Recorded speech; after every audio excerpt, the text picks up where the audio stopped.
For those who are unfamiliar with the story, this is how it began. Approximately a year ago at JENA, Louisiana High School, there was what is called a white tree at JENA High School. The reason why it was called the white tree is because mostly white students convened under it during breaks. Well, one day, a black student went and asked the school officials, "Can we sit under the white tree for today?" And the school official replied, "You can sit wherever you want to." And himself and two other black students, they sat under that white tree for that day to get a little shade. When they came back to school the next day, 3 nooses were hanging from the tree. And we as a people, when we see nooses, we immediately begin to think about lynching and slavery, suffering, and death. Therefore, this stirred up the black students as well as the black parents. They began to stage a protest. They called for the immediate exposure of the 3 white students responsible, and the principal agreed that they should be expelled. However, the superintendent of schools of LaSalle Parish in JENA, Louisiana, overturned that decision and decided to only suspend the white students for 3 days. That, of course, created more tension inside of the town, and many students began to protest. They began to sit in, they began to speak out, the parents began to protest, and this caused a problem in the town. From there, the district attorney of JENA, Louisiana, Mr. Reed Walters, came to a school assembly. And in that school assembly, the black students were sitting on one side and the white students were sitting on another side. And he pointed to all the black students and told them, "If you all don't stop making a fuss behind this small prank, I'm going to make your lives go away with the stroke of my pen." And from that time, the JENA, Louisiana police, the state police got involved and they put the school on lockdown. On November the 30th, tension began to continue. The main building at the school was set on fire. On December the 1st, a black student was jumped by white students at a party. On December the 2nd, a white man pulled out a sawed-off shotgun on 3 of the black students at a convenience store. When they took the gun from the white man and ran to the police station, they were actually charged with theft because they were trying to defend themselves. Then on December the 4th, a white student by the name of Justin Barker was going around the school calling the students racial slurs.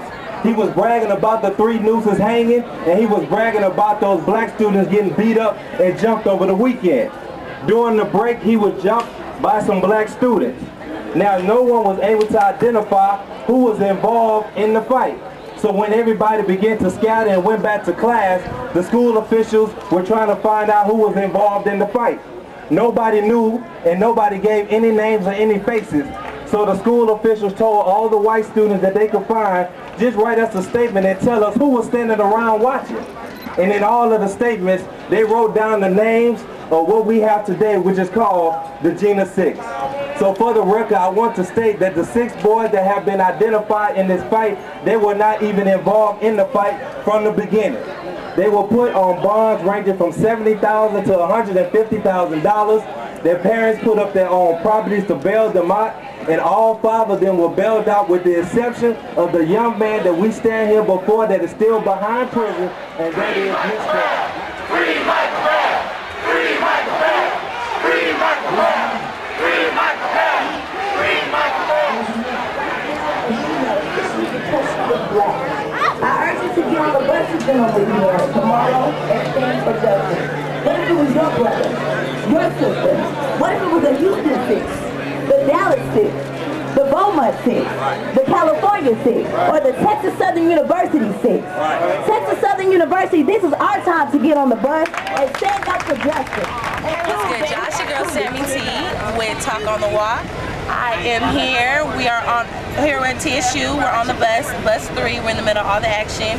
We're about to go join the JENA 6 rally, and basically we have some pictures of what's been going on. You know, we're gonna be here for a while. We got a 6-hour drive, so we have chicken. I promise you this is not a stereotype, but everyone is very excited to get their free chicken. We have the excitement. Look at the exciting faces. It's borderline constipation or excitement. We're not sure. Yeah. Then we have the bending of the chicken giving, which is very exciting to me. Check the gear. Yes, we will support and be fly at the same time. Yes, look at the chicken. There once was a million, now there are only 2. Wow, black folks love free things. Now let's talk to some people and see what they, because even though I'm joking around, this is really serious. And I just want to give you guys a brief history on JENA 6 through the students who are actually going there. So let me ask a couple students to see what they feel that they're going to Louisiana to support. Jamie, what do you feel that you're representing when you go on this trip? I feel like I'm representing my generation as a whole, because this is really a big thing that we have to do. We have to go and support our people. You know, this could happen anywhere. We talk on the walk at Texas University. We're here at the JENA 6 rally, and I'm over here with Marquise and Francesca. So what does it mean for you guys to be here today? It means a lot for me to be here today as an African American, and just as an American period, because this type of discrimination should not be taken on by anybody. Okay, now how far did you come? I just came from Grambling State University, which is about an hour and a half from here, but I'm originally from Detroit, Michigan. Okay, and now how far did you come? Did you come with her? Yes, I also came an hour and a half from Grambling State. All right, now what does it mean for you to be here today? It means a lot to me just to be here, being amongst people that are fighting for something that is not something that is said to be negative. It is negative, but us here doing something positive, it does mean a lot. The unequal things that take place here, things that happen every day, but something that's being brought to the light is here, and that's good. It needs to be seen. People need to see that things happen every day. And it's not just back in 1970, it happened in 2007. We're here to let them know we ain't taking it no more.